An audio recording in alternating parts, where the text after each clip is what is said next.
Fellow St. Lucians, this is Open Mic and we are back with another program on this Sunday.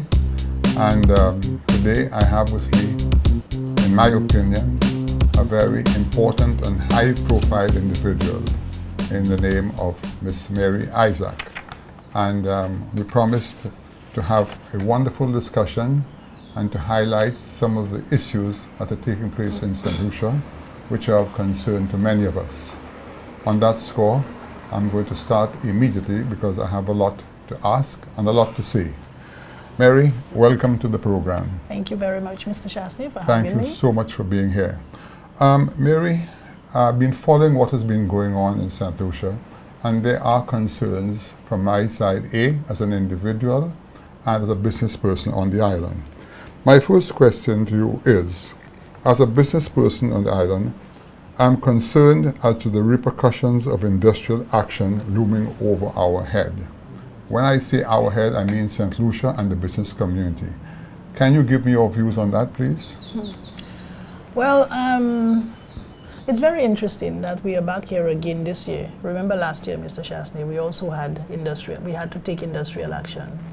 And this year again, we are looking at another situation where we are discussing industrial action. The situation should not necessarily be so, but when things are not handled properly, sometimes you find that that creates chaos, okay? I think that something has been done wrong, and we should try to address the wrong that has been done. In any case, notwithstanding the fact that it was done the wrong way, we're still saying it is not the right thing to do, right? A 5% wage cut is going to continue to shrink the economy. The economy is already in trouble. From the introduction of VAT, we have seen a lot of businesses closing down. VAT was introduced at too high a level.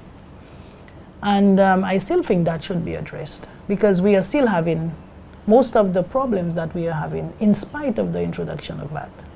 So it seems as though the government is they keep compounding the problems year after year.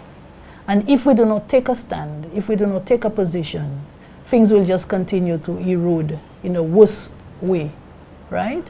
So it is not a matter of industrial action looming over us.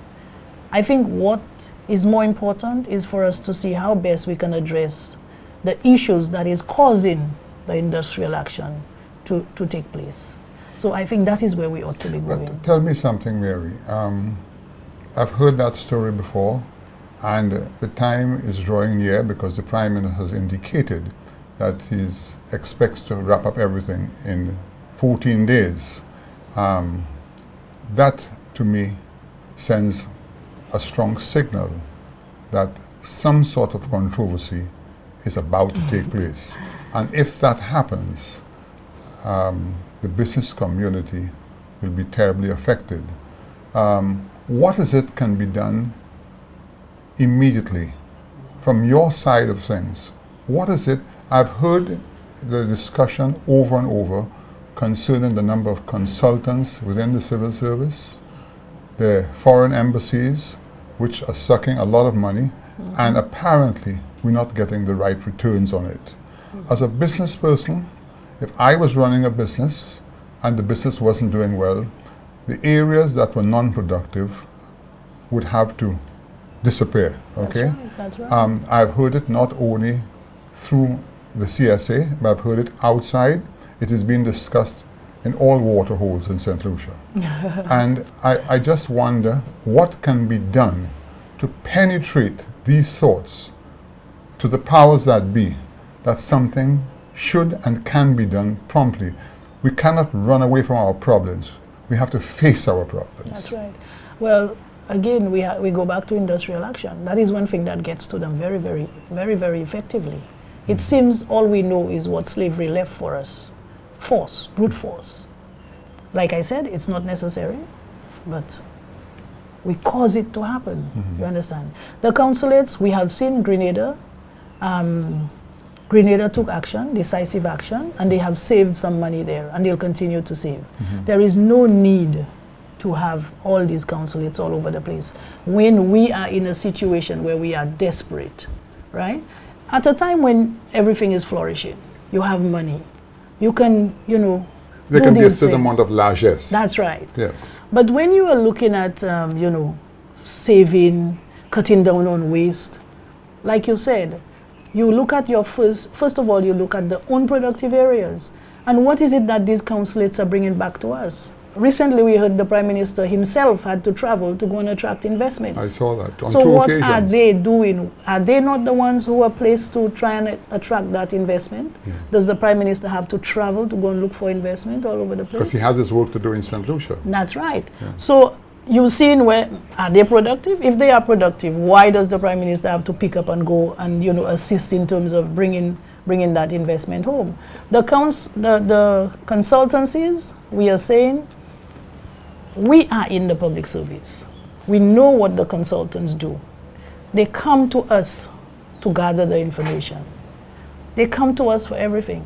We have had consultants come to St. Lucia, and we actually had to provide pens, pencils, space, ruler, paper, somebody to type the document for them.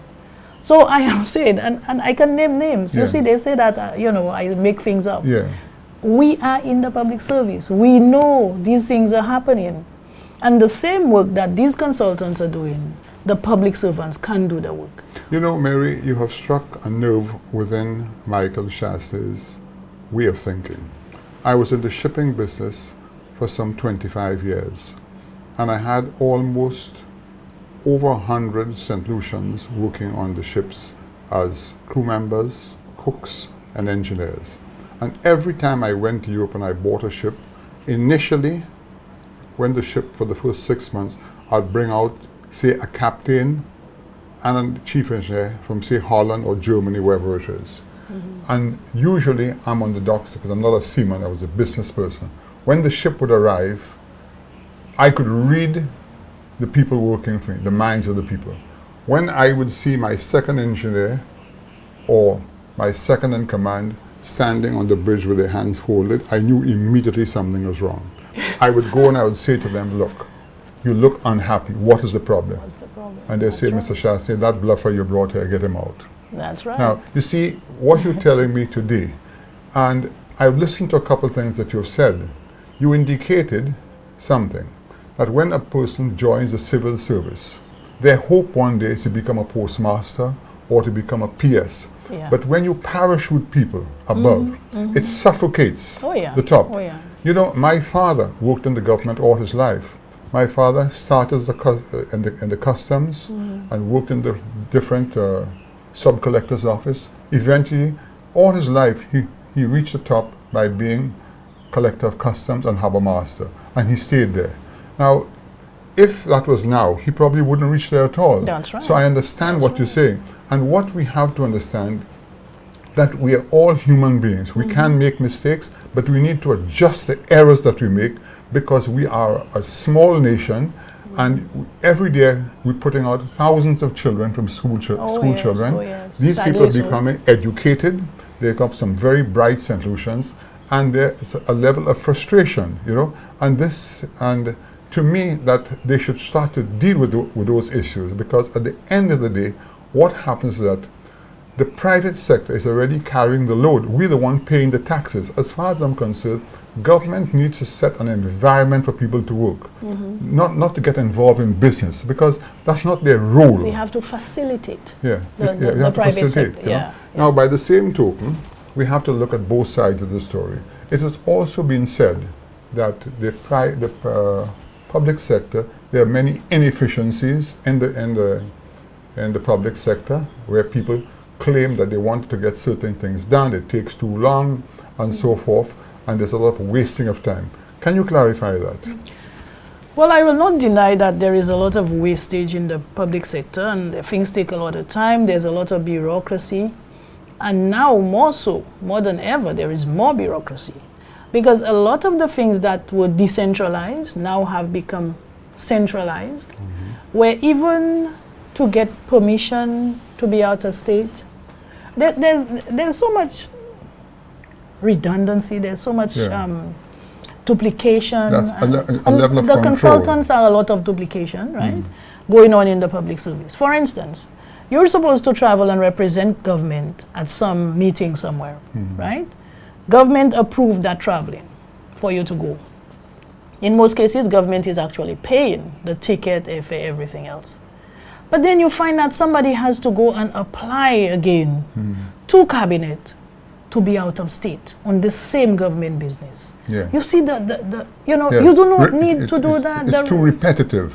Too much so, and then it's time consuming, it's tedious, it takes away time from a worker who could be doing something else, who now has to put this little piece of paper through, and some office assistant who has to carry it. So there's a lot of, and something so simple. A permanent secretary can just okay that, because already the traveling has been approved. Got you. You know, so you have, and then they come and say, you are not productive. The public sector is not productive. But who is causing it to be unproductive? Got You you. also have, and the IMF has spoken to that, as well as the ECCB.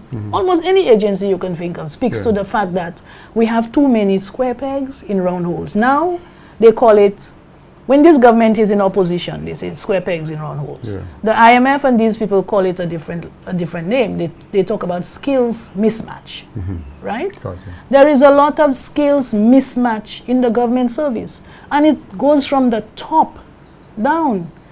You don't get much of it at the bottom. Yes. This is the first segment of our program. We shall be right back.